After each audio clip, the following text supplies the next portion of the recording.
Jai Radha Madhava Kunja Vihari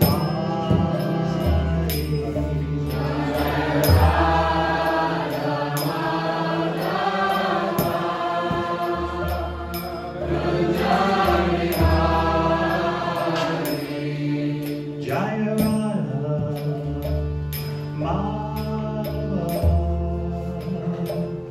Kunja Vihari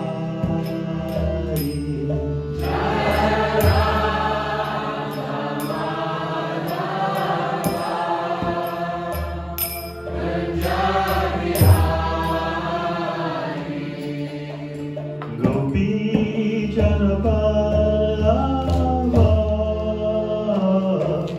Girinvaradhari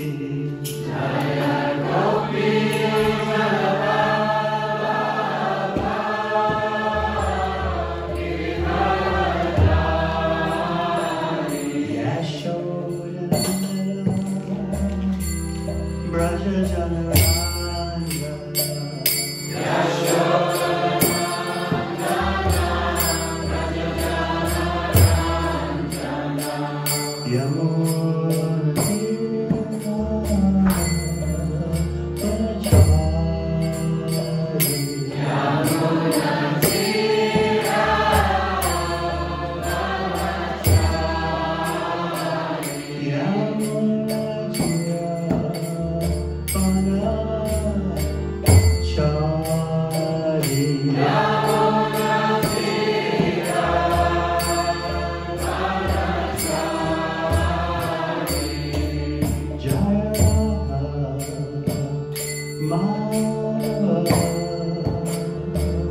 Kunja Vihari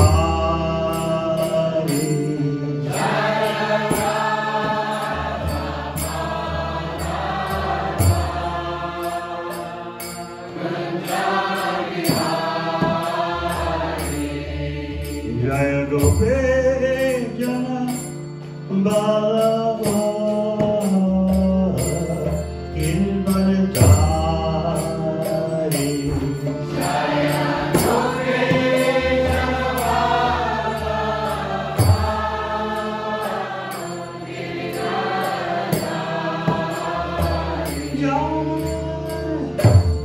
Gopi Janapalava Girinvaradhari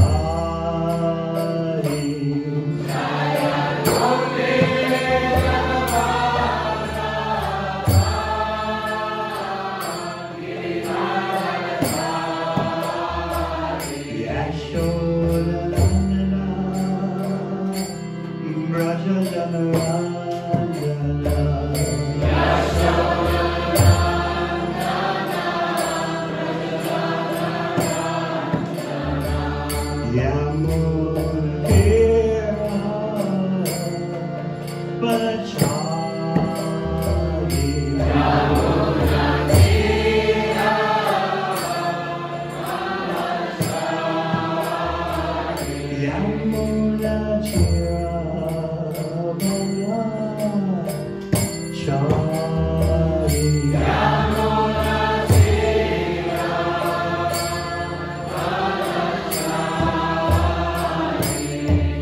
Jaya Radha Madhava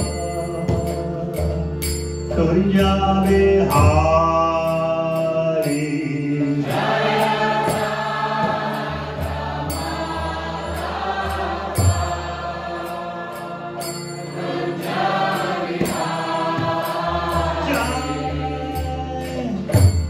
Gopi Janapalava Girinvaradhari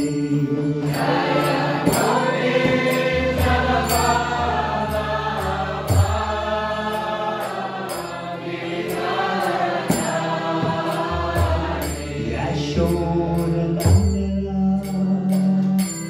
Braja Janarandana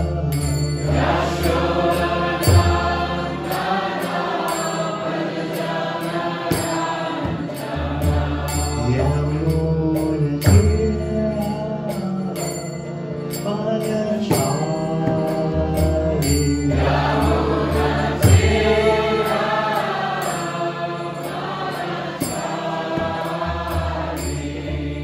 Jai Radha Madhava Kunja Vihari Jai Radha Madhava Kunja Vihari Hare Krishna Krishna Krishna Hare Hare Hare Rama Hare Rama Rama Rama Hare Hare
Hare Krishna Krishna Krishna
Krishna, Krishna.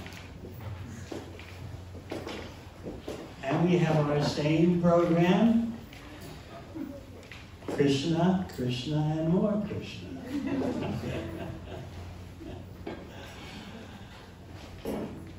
We're going to look at the 10th canto of Srimad Bhagavatam, chapter 12, to experience the Gopas, Krishna's cowherd boyfriends, playing with him. And we may end up in the midst of a forest fire. You call them forest fires here or bush fires? That's in Australia. Huh? In Australia, they call it bush fires. Oh, sorry. What do they call them? They don't have them here, so they don't have a name for them.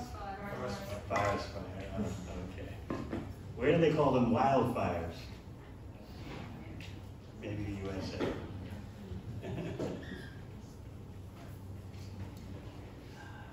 What we want to focus on is how the Supreme Absolute Truth, ultimate source of everything, has the most blissful, unlimitedly blissful childhood, and is the source of all playing and games. Bhagavatam says in the first verse of the first canto, Janmadi Yasyata, the absolute truth is that from which everything emanates. So we always have to remember that everything means everything. Romance, fighting, playing. Another name for Krishna is Vihara Vit, one who is expert in playing, expert in games. Another name is Vinoda Kovida, one who is expert in sports. So again, if the Supreme Absolute Truth is perfect and complete, everything has to be there. Yet it remains the greatest secret in the world that the Supreme Source, ultimate source of everything, has romance, has games, has sports. If indeed there is a source, that source must emanate everything. So unless people understand this science, how can they be truly spiritual? They'll cling to the sports and games and romance of the material world as the all in all. And they think the Supreme is just someone you pray to, who has no form, no qualities, no activities. Meanwhile, we remain attached to the material world, to material bodies, to material activities. So the idea in bhakti, the foundational idea, is to hear about Krishna and talk about Krishna. So Srimad Bhagavatam makes that easy. Srimad Bhagavatam, as we'll hear Srila Prabhupada explain in the purport, is the easiest way to experience the direct presence of Krishna. So in this chapter, you'll hear about the cowherd boys and Krishna and Balaram. Specifically on this particular day, in this particular incident, Balaram is at home, so you're just going to hear about Krishna and his unlimited numbers of cowherd boys, unlimited numbers of calves, because Balaram is held back at home by his mother for some ceremonies, rituals. So we're going to look at verse 11 of the 12th chapter of the 10th canto. And it's part of a series of conglomerated verses. We'll read the Sanskrit for the text 11, which is the last of those 4 verses in a bunch. And we'll do the word for words just for that verse. But we'll read the whole translation, because the whole translation is so much fun when you hear about all the fun the cowherd boys are having with Krishna. You'll want to be there. Om Namo Bhagavate Vasudevaya. Om Namo Bhagavate Vasudevaya.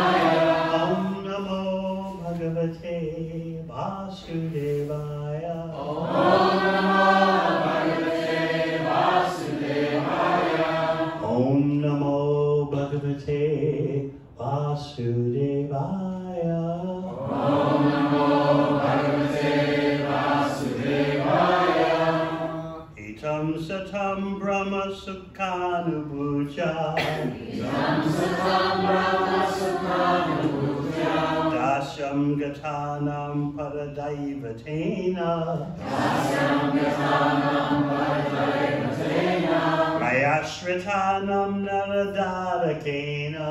Mayashritanam naradarakena. Sakam vijahru krita punya punja. Sakam vijahru krita punya punja. Itam satam brahma sukhanubhutya. Itam satam brahma sukhanubhutya. Dasyam gatanam paradaivatena. Dasyam gatanam paradaivatena. Mayashritanam naradarakena. Mayashritanam naradarakena. Sakam vijahru krita punya punja. Sakam vijahru krita punya punja. Itam satam brahma sukhanubhutya. Itam satam brahma sukhanubhutya. Dasyam gatanam paradaivatena. Dasyam gatanam paradaivatena. Mayashritanam naradarakena. Mayashritanam naradarakena. Sakam vijahru krita punya punja. Sakam vijahru krita punya punja. Itam satam brahma sukhanubhutya. Itam satam brahma sukhanubhutya. Dasyam gatanam paradaivatena. Dasyam gatanam paradaivatena. Ashritanam naradarakena. Mayashritanam naradarakena. Sakam vijahru krita punya punja. Sakam vijahru krita punya punja. Itam satam brahma sukhanubhutya. Itam satam brahma sukhanubhutya. Dasyam gatanam paradaivatena. Dasyam gatanam paradaivatena. Mayashritanam naradarakena. Mayashritanam naradarakena. Sakam vijahru krita punya punja. Sakam vijahru krita punya punja. Itam satam brahma sukhanubhutya. Itam satam brahma sukhanubhutya. Dasyam gatanam paradaivatena. Dasyam gatanam paradaivatena. Mayashritanam naradarakena. Mayashritanam naradarakena. Sakam vijahru krita punya punja. Sakam vijahru krita punya punja. Vaishnavis. Itam satam brahma sukhanubhutya. Itam satam brahma sukhanubhutya. Dasyam gatanam paradaivatena. Dasyam gatanam paradaivatena. Mayashritanam naradarakena. Mayashritanam naradarakena. Sakam vijahru krita punya punja. Sakam vijahru krita punya punja. Itam satam brahma sukhanubhutya. Itam satam brahma sukhanubhutya. Dasyam gatanam paradaivatena. Dasyam gatanam paradaivatena. Mayashritanam naradarakena. Mayashritanam naradarakena. Sakam vijahru krita punya punja. Itam, in this way. Satam, of the transcendentalists. Brahma Sukha Anubhutya, with Krishna, the source of Brahma Sukha.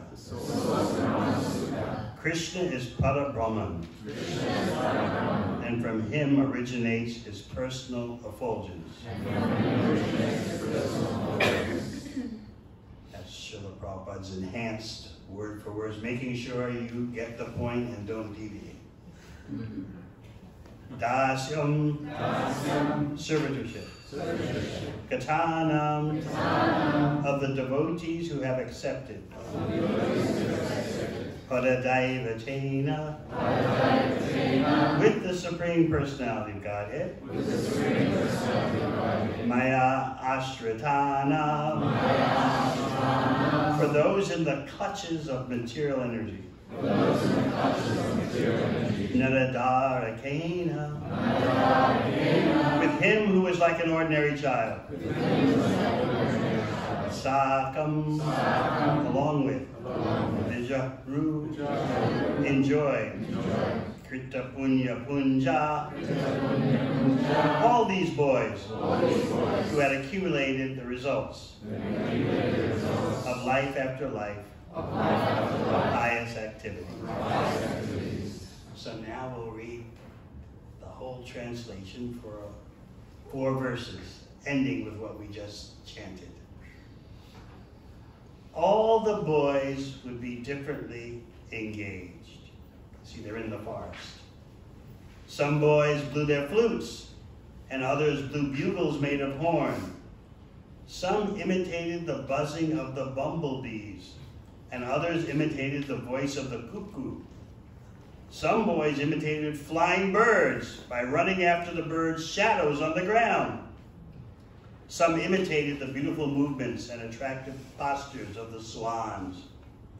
Some sat down with the ducks, sitting silently, and others imitated the dancing of the peacocks. Some boys attracted young monkeys in the trees. Some jumped into the trees, imitating the monkeys. Some made faces, as the monkeys were accustomed to do, and others jumped from one branch to another. Some boys went to the waterfalls and crossed over the river, jumping with the frogs. And when they saw their own reflections on the water, they would laugh. They would also condemn the sounds of their own echoes. In this way, all the cowherd boys used to play with Krishna, who is the source of the Brahman effulgence for Gyanis, desiring to merge into that effulgence, who is the Supreme Personality of Godhead for devotees who have accepted eternal servitorship, and who for ordinary persons is but another ordinary child. The cowherd boys, having accumulated the results of pious activities for many lives, were able to associate in this way with the Supreme Personality of Godhead. How can one explain their great fortune? Purport by Srila Prabhupada.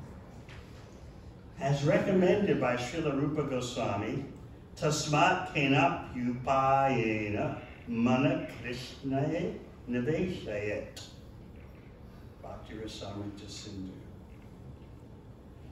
Somehow or other, whether one thinks of Krishna as an ordinary human child, as the source of the Brahman effulgence, as the origin of Paramatma, or as the Supreme Personality of Godhead, one should concentrate one's full attention upon the lotus feet of Krishna. And that is also the instruction of Bhagavad Gita. Sarvadharman parityajya mamekam sharanam vraja.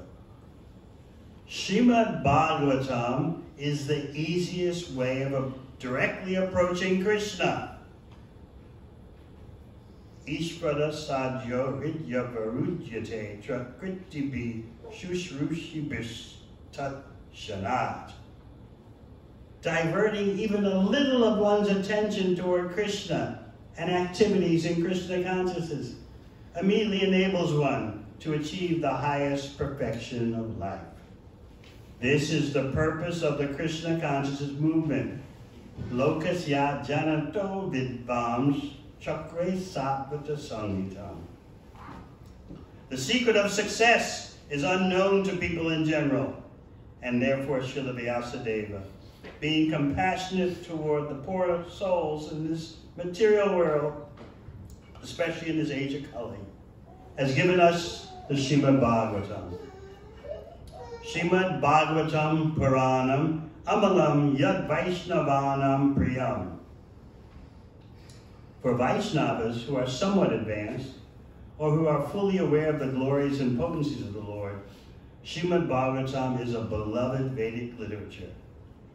After all, we have to change this body to tadehantara prapti. If we do not care about Bhagavad Gita and Srimad Bhagavatam, we do not know what the next body will be. But if one adheres to these two books, Bhagavad Gita and Srimad Bhagavatam, one is sure to obtain the association of Krishna in the next life. Takta deham punarjanma naiti mameti sorjuna. Therefore, distribution of Srimad Bhagavatam all over the world is a great welfare activity for theologians, philosophers, transcendentalists, and yogis. Yoginam api sarve sham, as well as for people in general. Janma lava parapumsam ante narayana smriti. If we can somehow or other remember Krishna, Narayan, at the end of our life will be successful. Om Agana Chimanantasya Gananjana Shalakaya Chaksharo Militam Yena Tasmai Sri Gurave Namaha Jai Sri Krishna Chaitanya Prabhu Nityananda Sri Advaita Gadadhara Sivasati Gaura Bhaktivinoda Hare Krishna, Krishna Krishna, Hare Hare, Hare Rama, Rama Rama, Hare Hare. So how did this day with the cowherd boys begin? Krishna woke up on his own. Evidently, he was eager to go to the forest to have a picnic breakfast. And he had arranged this the day before with the cowherd boys. Usually they would take breakfast at home and then assemble Krishna and the cowherd boys and go to the forest. But this time, they had their meal packed with them. They had their lunch packed. So Krishna woke up, washed his face, although he's a supreme pure.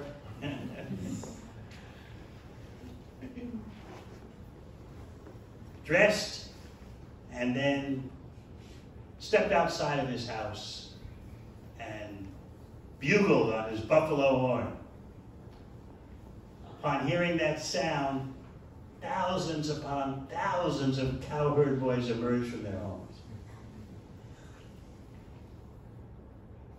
They were ready for action. Action in the forest of Vrindavan. And each cowherd boy had thousands, each of the thousands of cowherd boys had thousands of calves. And then Krishna himself had unlimited calves. So you might wonder, how is all this going to fit into Vrindavan? Thousands upon thousands of cowherd boys, with each one with thousands upon thousands of calves, and then Krishna tops them all with unlimited numbers of calves, and they're all going to the forest. So unless you accept that Krishna has inconceivable potencies, and the Dham has inconceivable potencies, you won't know how to swallow this. You'll apply your mundane senses and say, mythology. No one can do that. As I often point out, if the sages of the Bhagavatam time would hear about how people live today, what would they say? Unbelievable, mythological.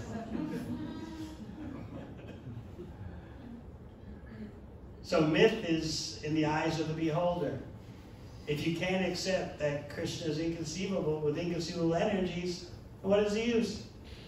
You'll end up investing into matter inconceivable potencies. Matter is the cause of all causes. Matter is the cause of life. Matter is the cause of consciousness. In the beginning there was matter. Where did the matter come from? It doesn't matter. It was just there. So if we present Krishna as having inconceivable potencies, people say, religious belief. But if we say there was a Big Bang, and what came before the Big Bang? You can't ask that question. It's beyond, it's not scientific. There was no time, they say, no space before the Big Bang.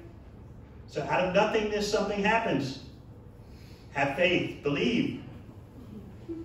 We say Krishna has unlimited calves and unlimited cowherd boyfriends. Oh, you're putting your personal anthropomorphism. You're making Krishna act according to your longings and feelings as a human being. When actually it's the reverse. Krishna has his Nara-lila, his human-like pastimes, to attract you. So when he does his human-like pastimes, you say, oh, this is human-like, it's ordinary. So in this way, you deprive yourself of the benefit of Krishna's appearance in this world. So we describe how Krishna blows his bugle horn, and all the cowherd boys are ready for action. They've had their lunches packed from the day before.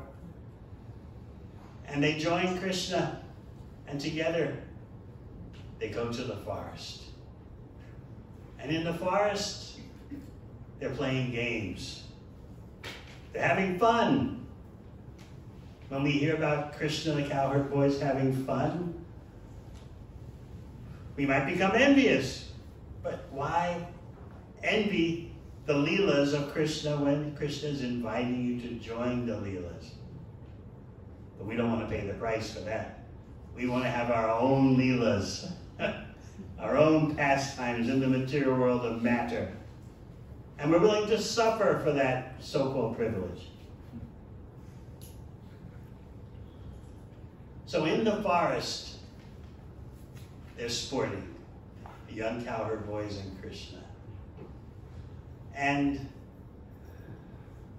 sometimes Krishna would go up ahead with a few cowherd boys to explore a particularly beautiful spot in the forest. But the whole forest is beautiful, but some spots can appear to be more beautiful. The nature of the spiritual reality is that it's always expanding and increasing its glories. So you might have heard me explain before, if you're listening to the podcasts I do, you've heard of one particular podcast explaining the glories of the forests of Braj. How the topography can shift to suit Krishna's pastimes. And how there's a forest for every season, all 6 seasons, winter, spring, summer, fall, and the two in-between seasons. And then there's a forest with all the 6 seasons going on at once. This is all for Krishna's pleasure. How can we compete? Krishna doesn't want you to compete. He wants you to assist in his pleasure pastime. But we want to be the enjoyer and controller. This is our hang-up. We'll waste our whole human life trying to be the controller and enjoyer. And then we change bodies. What will our next body be? Who knows? So sometimes Krishna would go up ahead with a few cowherd boys to explore a particularly appealing part of the forest. And then the other boys would sport. Who can run and be the first to touch Krishna?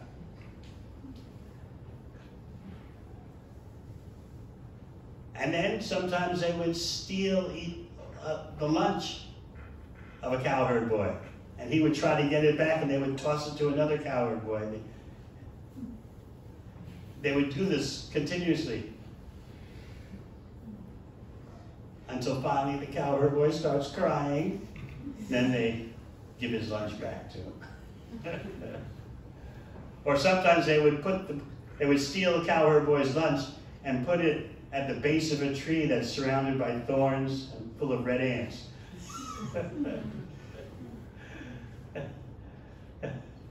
to make the cowherd boy cry. So in this way, they're having fun. And as we heard in the translation, all the different things they would do. Blowing their flutes, playing bugles made of horn, imitating the buzzing of the bumblebees. Anyone can do that here? Imitating the voice of the cuckoo. Some boys imitate flying birds by running after the birds' shadows on the ground.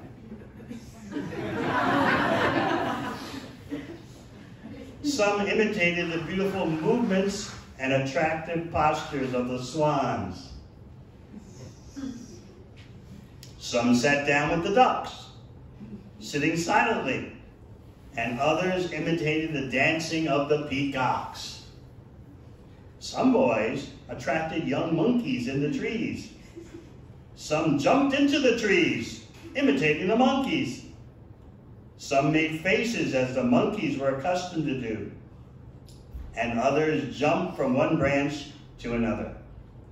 Some boys went to the waterfalls and crossed over the river, jumping with the frogs.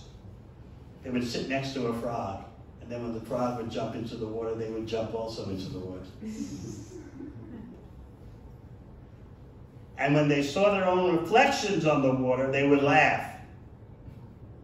They would also condemn the sounds of their own echoes.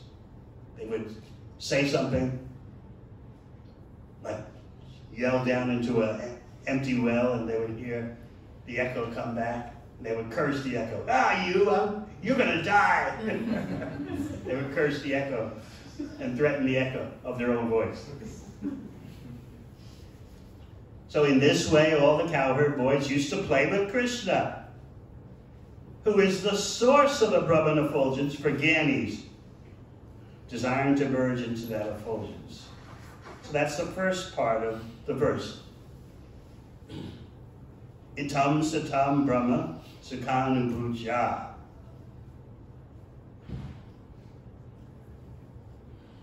Dasham, we'll get to that, but first, the first line. Itam satam brahma sukhanubhujya. For those who are Gyanis, they're attached to the Brahman effulgence.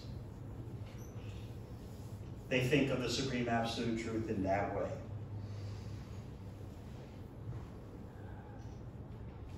So that's why the Bhagavatam is clearly making sure you understand the Brahman effulgence is from Krishna's body. It's not that Krishna's body is from the Brahman effulgence. The Brahman effulgence is the glow of Krishna's body. But some Gyanis are attached to that effulgence of Krishna's body as the all in all, as the ultimate. So the Bhagavatam is always making it clear that yes, the Brahman effulgence is a particular vision and perception and phase of spiritual realization, but it's not the ultimate. I have to explain to guests so many times that you are a person, therefore you can be impersonal. But your impersonalism is based on your being a person. So I often ask people, you know how to be impersonal, right? Generally they don't immediately admit it. So you know how to give someone the cold shoulder, especially the ladies. Oh yes. You know how to pretend that someone doesn't exist. It's called the ice weapon. Drives their partners crazy. But that you can do that because you're a person. You can be impersonal. So how can you reverse it? How can your personalism be based on impersonal? It doesn't make any sense. But looking at this scene of the cowherd boys playing with Krishna, you could be bewildered. Is this the ultimate reality? Sitting next to frogs and jumping into waterfalls and cursing the sound of the echoes of your own voice? But if you're not envious, this is so attractive.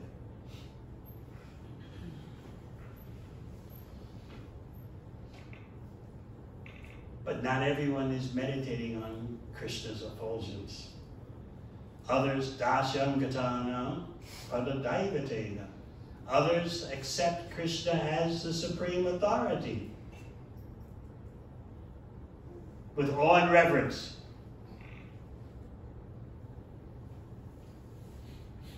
And those who are unfortunate think Krishna's just an ordinary child. Look what he's doing, playing in the forest with his friends. Of course, the way Krishna plays, if you allow yourself to be swept up into that hearing of Krishna's playful leelas, you know this is nothing ordinary, nothing mundane. It's the perfection of playing. That's why, as we said, Krishna is known as Vihara Vit, the knower of all games, the knower of all playfulness. How can that not be the Supreme Personality of Godhead? There has to be everything there in the ultimate source. So think about it. You don't want to be a fanatical believer. You don't want to be a blind faith religious person. So just think. If there is the ultimate source, everything has to be there. So Bhagavatam is giving you the fullness, the complete fullness, the Om Purnam. But it can, to our contaminated senses, it can appear to be too much. Too much detail, too much variety. We look at it and think, that's just like what I want to do, therefore it must be mythology, or it can't be the ultimate. Perhaps beyond these leelas, beyond these pastimes is just the oneness. But how from oneness does variety come from? Doesn't make any sense to think that way.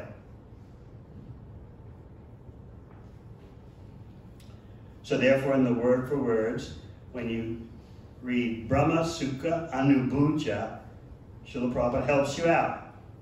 With Krishna, the source of Brahma Sukha.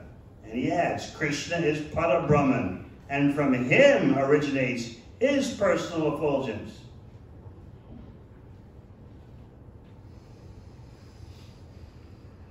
So number one, he's the source of the Brahman effulgence that the Gyanis think is all in all. But Krishna is the source.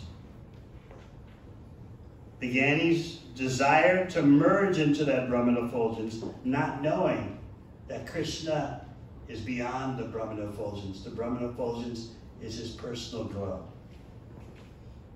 And then there are devotees who accept themselves as the servant eternally of the Supreme Personality of Godhead. They have an awe and reverence relationship with Krishna. And finally, the unfortunate, totally unfortunate ones, who think Krishna is just an ordinary child. Look, he's playing. The Hindu play god, or the Hindu romance god. Because we do those things and we suffer so much. If there is a supreme source, that source should be impersonal, with no qualities, no activities. That's what people speculate. But why not speculate the other way? That looking around, we see so much variety. What is the source of all that variety? How does that ultimate source contain all that variety? So unless you have an understanding of the Supreme Absolute Truth as a source of romance, playfulness, fighting, everything, then you haven't yet found genuine, complete spiritual knowledge. That is the non-sectarian, universalist reality. If you can't understand how there is romance, fighting, dancing, playing, in the Supreme Ultimate Source, then your understanding is incomplete and unsatisfactory. So this is why you see people say they believe in the supreme power, the supreme source, whatever they call God. But they remain attached to material life because what else is there to do?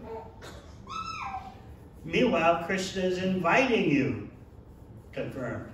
Krishna is inviting you, come join his pastimes, but we cling to our material affairs.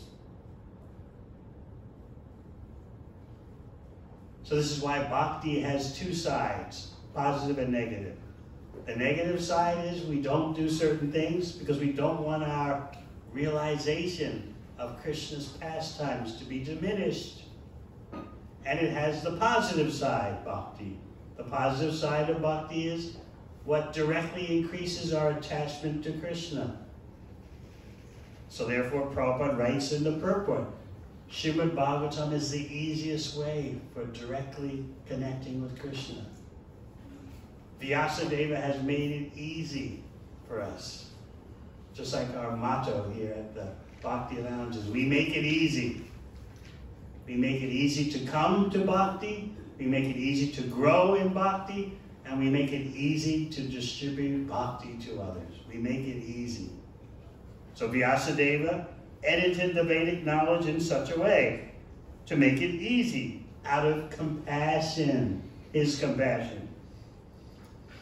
So we read in the purport, diverting even a little of one's attention toward Krishna and activities in Krishna consciousness immediately enables one to achieve the highest perfection of life. This is the purpose of the Krishna consciousness movement. So if you want to understand what's the purpose of your being here, sometimes you may think, what am I doing here? You could be out trying to make money. You could be out partying. I'm sure some of you sometimes wonder, what am I really doing here? I'm just bored, or couldn't find anything else to do, or lonely and blue, or my material plans are failing, or what am I doing here? The girls look pretty, or what's the reason? So now you hear, this is the purpose of the Krishna conscious movement. Lokasya janato vidvam chakre sapata samhitam. The secret of success is unknown to people in general, and therefore Srila Vyasadeva, being compassionate toward the poor souls in this material world, especially in this age of Kali, has given us the Srimad Bhagavatam. So you might say, well, great, but I've got other things to do. If we do not care about Bhagavad Gita and Srimad Bhagavatam, we do not know what the next body will be. How many persons do you meet who are concerned? What will my next body be? It's considered irrelevant. I've got a body now. As long as it's healthy, which won't be for long, let me just indulge. Whether you're in your 20s, your 30s, even when you're in your 60s, you still haven't learned your lesson. You get absorbed in the children and the grandchildren and let them live. You think they're going to live your life for you, vicarious. I'm old, but the grandchild is so cute. We do not know what the next body will be, but if one adheres to these two books, Bhagavad Gita and Srimad Bhagavatam, one is sure to obtain the association of Krishna in the next life. So what is so special about those two books? Every religion is pushing some book, right? Come on, admit it.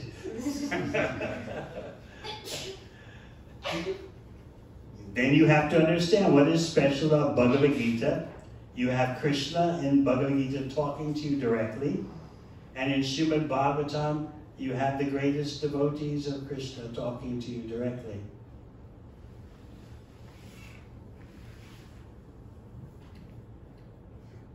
You'll never find anything in this world that can compare to the 12 cantos of Srimad Bhagavatam. Nor will you find such a concise exposition of transcendental knowledge other than Bhagavad Gita.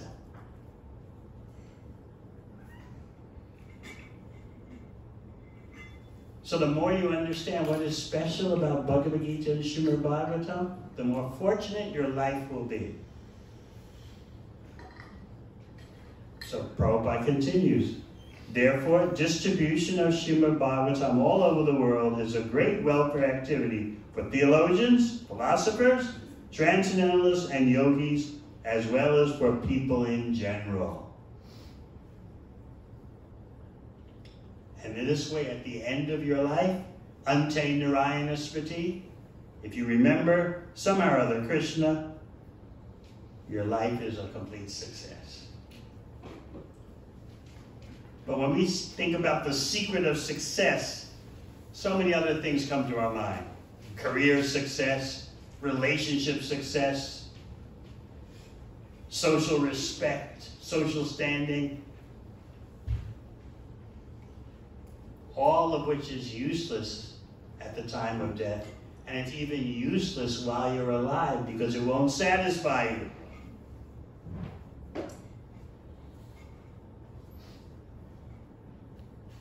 So just think, is it possible you'll be satisfied simply by hearing Krishna's pastimes?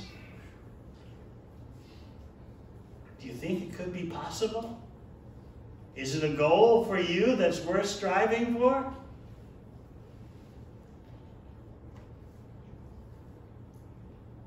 Let's go later into the 10th canto, chapter 19, I believe. Krishna and the cowherd boys have just gone through the Leela of the execution, the termination of Pralambasura.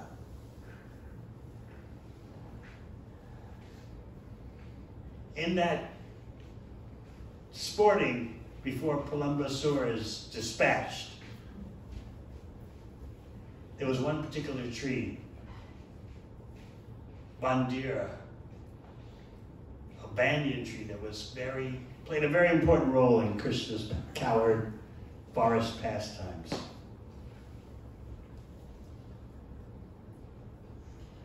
Particularly, the boys would gather around that tree. And sometimes when they would sport, just like they did, if you remember, to attract Pralambasura's attention. That was the result anyway, not that they were thinking that, but that's the result. Pralambasura saw these cowherd boys playing, and he thought this is a good time to attack. So one of their games was that they would wrestle, and whoever lost would have to hoist the opposing cowherd boy on his shoulders and carry him. So in order to hoist themselves on the shoulders of the defeated cowherd boy, they would use the branches of the Bandura tree to pull themselves up, and then they settled down on the shoulders of the defeated cowherd boy. We're explaining about this Bandira tree because it's going to play an important role when Krishna swallows a forest fire. So the cowherd boys and their calves, by this time they are herding cows. Gopashtami has passed. They're resting at the base of the Bandira tree, playing, sporting, recreation. What happened to the cows? The cows have wandered far away, searching for newer and fresher grass. But this is a Leela, this is pastime, because all the grass in Vrindavan is fresh. And the Acharyas point out, the cows, just by munching grass anywhere in Vrindavan, would be satisfied. So why are the cows going here and there, wandering far off for more grass? They were so blissed out that they are cows herded by Krishna, that they were just expressing their delight in that way, being greedy for more grass, even though the grass right where they are is fine. But they're in an ecstatic state of, we're Krishna's cows. And that bliss would cause them to just, it would manifest as greed for more grass. So therefore the cows were wandering far off, just blissed out. We are Krishna's cows. So the cowherd boys and Krishna, they're playing. Balaram is there. And then they notice, where are the cows? And they're all in anxiety. Why? Because the cows are the source of their livelihood and they don't know where they are. Krishna tells them, in this forest of Vrindavan, only happiness shines brightly. Don't worry, I'll do something about it. I'll do something about the missing cows.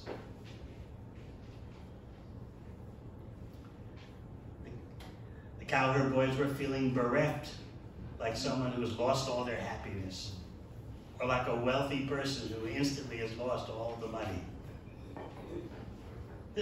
But they had no material anxiety.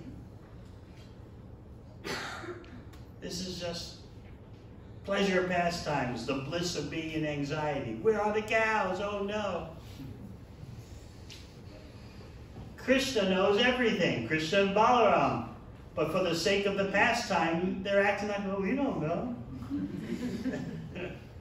So that the pastime is more affectionate. Krishna doesn't allow his omniscience to ruin the fun. So therefore he's puzzled like everyone. Cows, where are they? In other words, Krishna's really into the Leela. He's really into the pastime. He's a supreme enjoyer. It's part of enjoyment to lose something and then find it. Oh, here it is. So Krishna wants to enjoy that. So the cowherd boys do a little detective work in Vrindavan, in Braj. They look at the ground and see the tracks of the cows, and evidently there were buffaloes and goats also mixed in with the herd. The buffaloes are the slowest, the cows are medium speed, and the goats are the quickest. If you want to know those details. What do you call it? Zoology in Braj? What's the term for study of animals? Zoology. Braj zoology. In Krishna's herd, there are goats, buffaloes, and cows. And the cows move at the medium speed, the buffaloes move at the slowest speed, and the goats move the quickest. So the cowherd boys got to find the cows. How do they do it? They look at the ground and see the hoof prints, and they also look at the grass and see bite marks on the grass. So in that way, they came upon the trail, the tracks leading to the cows. And then they couldn't find the cows still. They saw that they're on the trail, but where are the cows? So they're getting a bit depressed, transcendentally. It's hard to understand from an impersonal point of view. If you're depressed, isn't that material? But this is all part of the ecstasy of the pastime. Oh no, we can't find our cows. Oh no, our life is finished. What to do? How can you understand that that's bliss? But that's the nature of the spiritual world. Everything is Satchidananda, eternal, full of knowledge and full of bliss. Even the so-called pain is blissful. This is true knowledge of Advaya Gyan, knowledge of non-duality. Non-duality doesn't mean everything is one, homogeneous. Non-duality means that there is variety, but it's all of the same quality. That means pleasure is a source of bliss as well as pain. But we are very contaminated by a wrong conception of non-duality. That when everything is the same, no variety, then everything is peaceful. So people aspire for just, I like the way Srila Prabhupada refers to it as monotonous oneness. Ecstatic oneness means variety, but all in ecstasy. Monotonous oneness means, there's no such thing as monotonous oneness, but people aspire for this. They assume it exists and that they'll be satisfied in that way. No varieties, everything the same. Om Shanti, that's it. You can just visualize a yogi with a long beard, wearing saffron cloth. Om Shanti, Shanti, Shanti. Yes, we do need more peace on whatever level you think peace is. But in bhakti, you understand that beyond the Om Shanti is Krishna's playing in the forest and fighting and wrestling.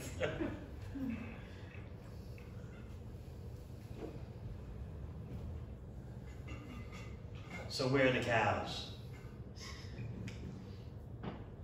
How are the cowherd boys going to find them?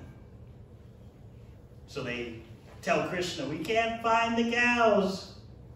What does Krishna do? He plays his flute in a way that each individual cow knows that cow is being called. And then Krishna calls out the names of the cows with his beautiful voice. And the cows, you can hear them mooing in response. So it looks like everything is fine. But the cowherd boys and Krishna haven't reached the cows yet. They just hear the cows responding to the Krishna's flute and his calling.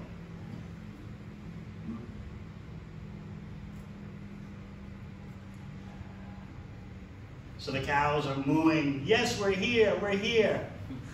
And then what happens? A huge forest fire surrounds the cows. What is a forest fire happening in Vrindavan?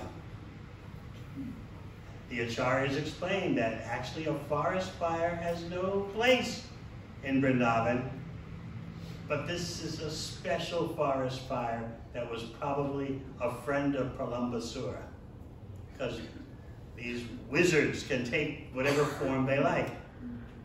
And so they can take the form of a forest fire. Because ordinarily no fire would no spontaneous combustion in Vrindavan. But for the sake of Krishna's pastimes also, this friend of Pralambasura was allowed to appear in the form of a forest fire. So, not only were the cows surrounded on all sides by the forest fire, but so were the cowherd boys. And so what are they going to do? What do you expect the cowherd boys would do in such situations? First, as often would happen, whenever danger strikes, they would remember the words of, who knows? Huh? Garga Muni. Who said that? You get a special prize. You get Gauranga Mohan as your husband.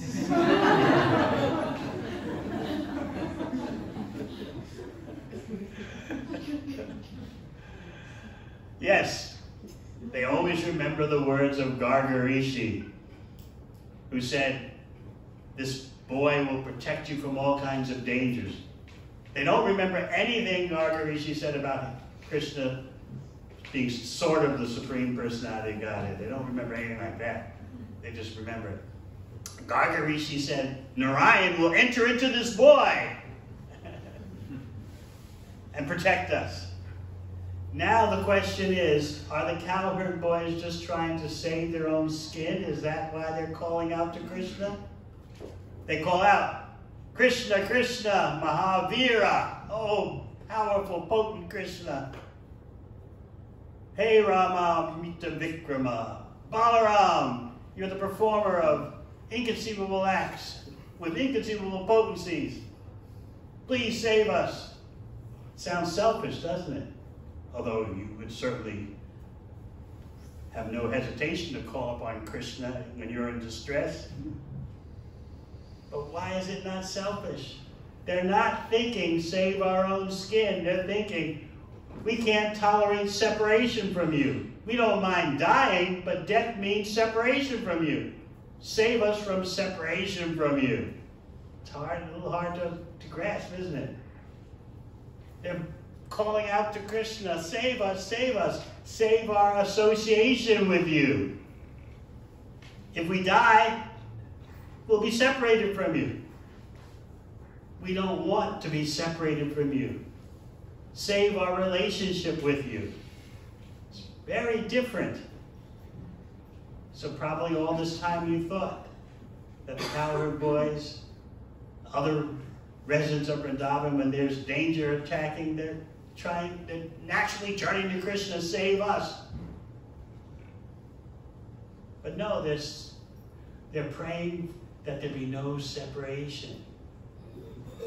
In fact, their mentality is we don't mind dying, but dying means separation from you. That's the problem.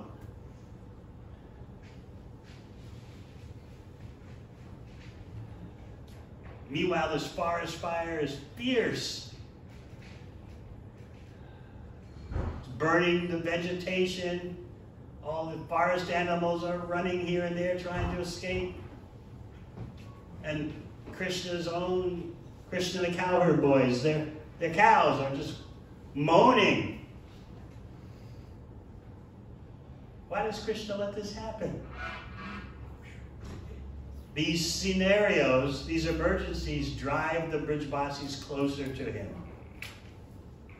You have to always keep your eye on the bottom line, just like in business.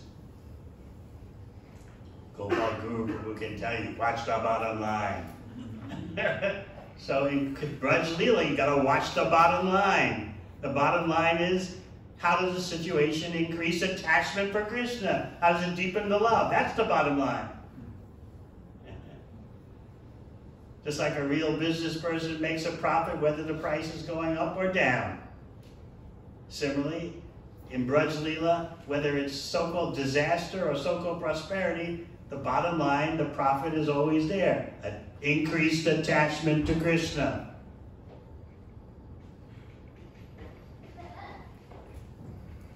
So what is Krishna going to do with this huge blaze that surrounded the cowherd boys and surrounded the cows? And the cows are moaning. The cowherd boys are totally bewildered. What to do? What to do? So what does Krishna say? Close your eyes. Close your eyes when there's a huge blaze surrounding you? Would you have done it? I'm not closing my eyes.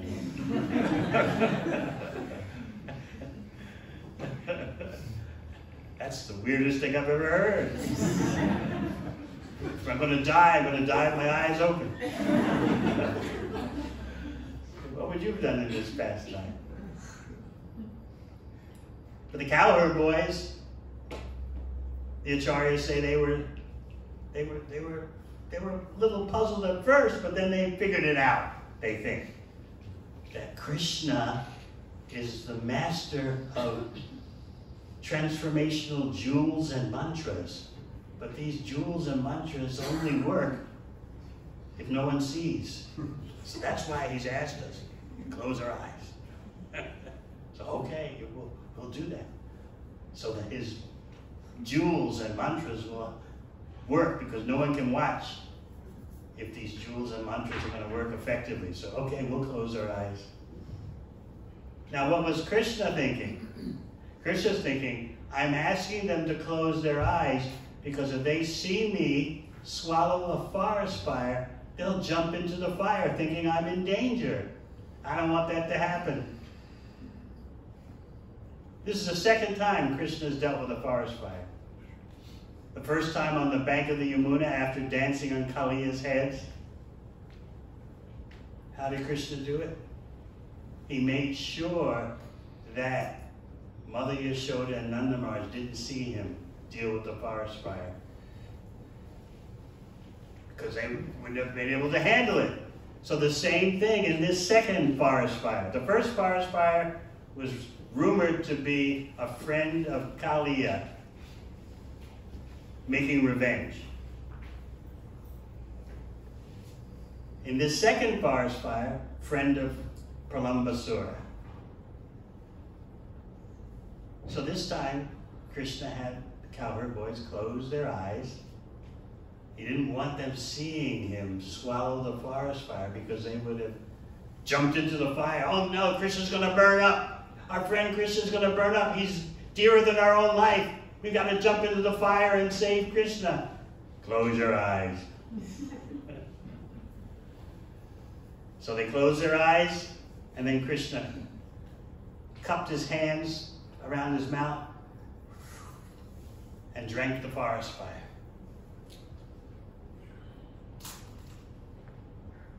Simultaneously, Krishna, after swallowing the forest fire, transferred all the cowherd boys and cows back to the Bandira tree.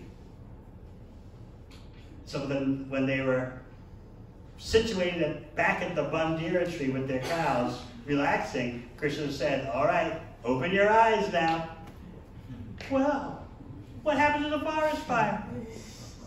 Where'd it go? Were we dreaming? Was there really a forest fire? Here we are back at the base of the Bandira tree, relaxing.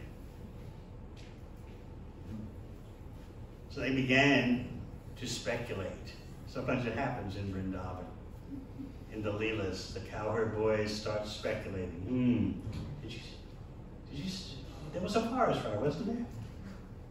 And Krishna somehow dealt with it while we had our eyes closed. We were in danger, surrounded on all sides, us and the cows. But now it's all gone, and here we are. We're not in the forest anymore. We're at the base of this Bandira tree. What's going on? This Krishna, our friend Krishna, has some non-human powers. Maybe he's a Devata. Maybe he's a demigod. What he did was non-human.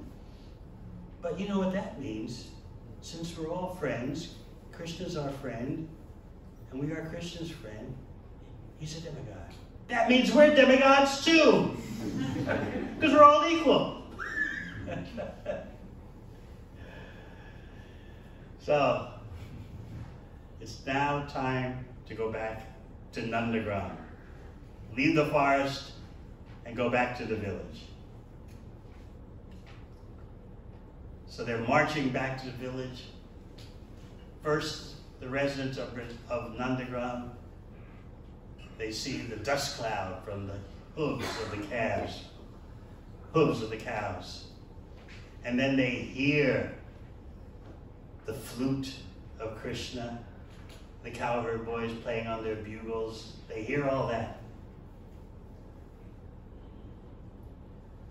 So the Bhagavatam, Shukadeva Goswami, very interesting technical point, calls Krishna Janardana. This is composed. Janardana usually you think means the Lord in the heart. But you can split Sanskrit words into different ways. So you split Jana and Ardana. So Jana refers to the people. In this case, the forest creatures. And Ardana means pain. Krishna's leaving the forest. So the forest creatures, the trees, the plants, the animals of the forest are in pain. Transcendental pain of separation from Krishna. But Jana Ardana, Jana can refer to the people of Braj. And Ardana means make a request. The people of Braj are making a request. Krishna, come back. So they're happy.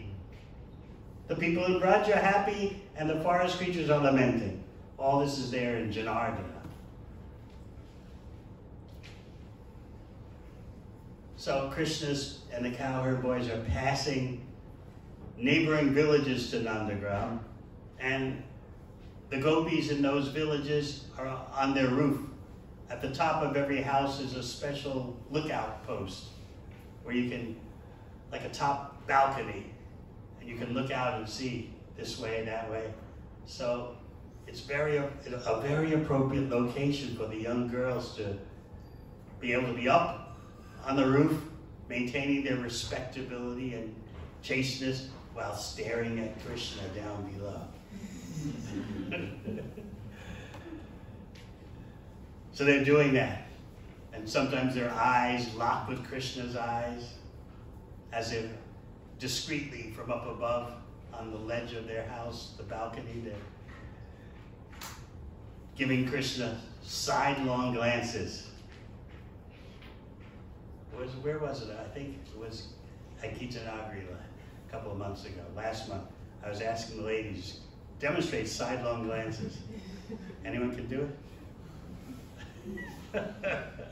It's a great art.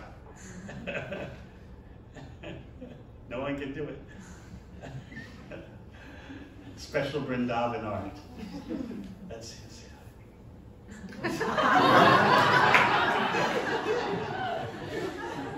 More potent than just staring at someone's face, because there's intrigue and, you know, how do you say, there's, it inflame the interest. If you just look staring straight ahead at someone, that's, but if you just,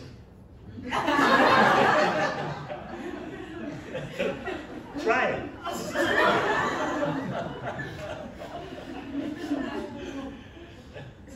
Just a moment, you can try it. It's much more cultured. It increases the anticipation. So they're doing that. They're up on their balconies and they're giving Krishna sidelong glances as Krishna is moving on the road to Nandagram with his cows and the cowherd boys. Balaram suddenly starts racing ahead. He's running. And Krishna likes that because Krishna doesn't want, with his elder brother watching, Krishna doesn't want Balaram seeing how Krishna is exchanging glances. So Krishna takes advantage of Balaram racing ahead too.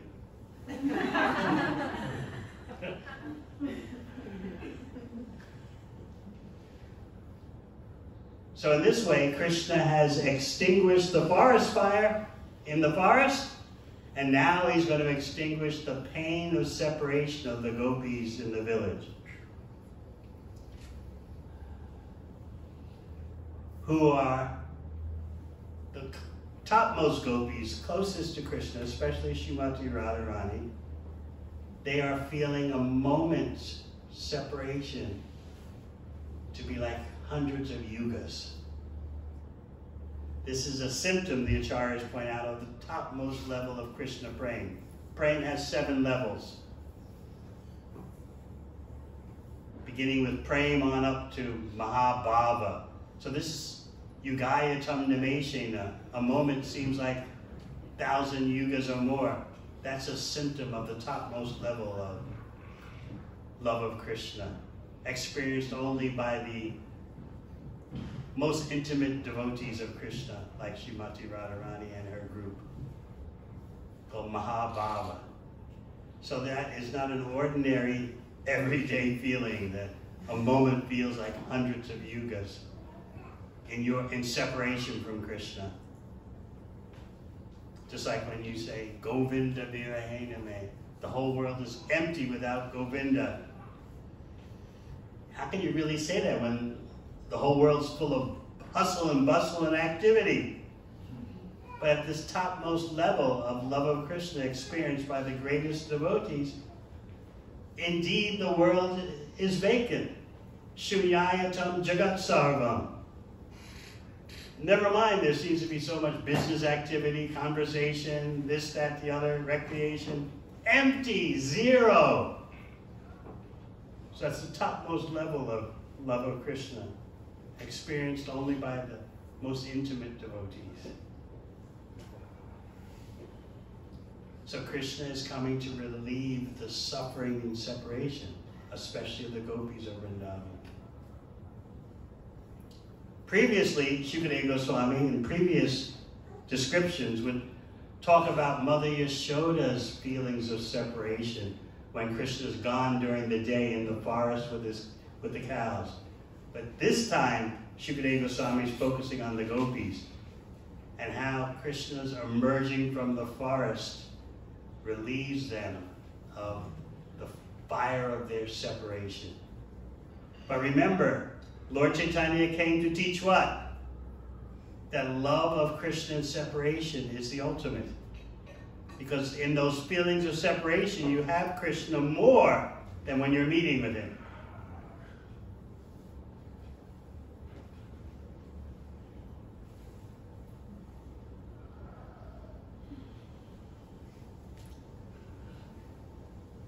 Usually you would think that the joy is in meeting. And yes, in the spiritual world, the joy is in meeting Krishna, but separation from Krishna is more intense. It's like the example given by Krishna himself, is that suppose you've been poor all your life, and then you win the lottery for 400 million New Zealand dollars, after being poor all your life. And then you lose it all. You never stop thinking about it. So that's what Krishna explained to the gopis. He said, this is why I seem to leave you, to make your association with me even more intense. So just think, you were poor, dirt poor all your life, and you win the lottery for $400 million. You didn't buy the ticket, you didn't gamble, but someone gave you the ticket.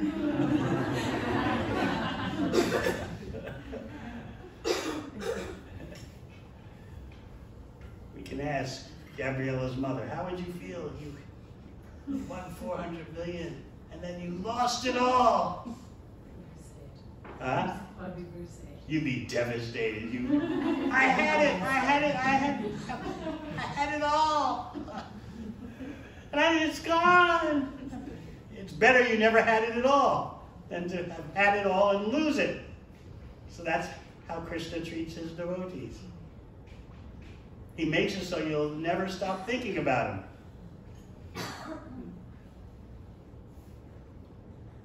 Krishna is the expert in loving affairs. He's also the expert in sports and games, but he's also the expert in how to produce the greatest love.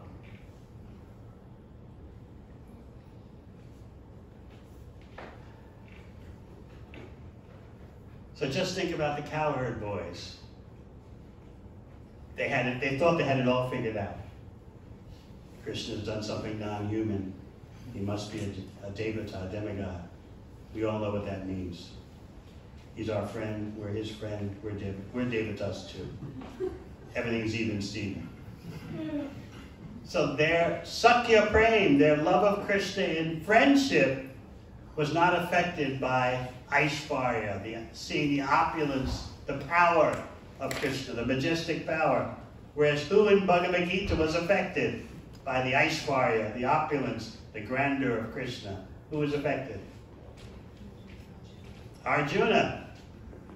Oh, Krishna, please forgive me for treating you as a casual friend. He was stunned by seeing the universal form. Oh, Krishna, you're so powerful. Forgive me for being casual with you. But the cowherd boys would never say anything like that. They said, well, Krishna, we've seen you do something non-human. That means we're also like you. We're non-human. We're demigods. Their praying of friendship was not affected by awe and reverence. So this is another way of understanding how great Krishna is, how incomparable Krishna is. He has both Aishvarya, opulence, and Madhurya, sweetness. So generally in Braj, there's the sweetness. But sometimes Krishna's opulence powers, his opulence Shaktis, want to do their thing. So they, at an appropriate moment, they do something. They want to show their stuff. Come on, Krishna, we're your Aishwar, your potencies. We want some action. But the cowherd boys, their friendship is not affected. The sweetness, the madhurya of their relationship is not affected. But it was in the case of Arjuna. So this is the science of the Supreme. Janmadya Siddha, as the first verse of Bhagavatam says. The absolute truth is that from which everything emanates. All right, any questions?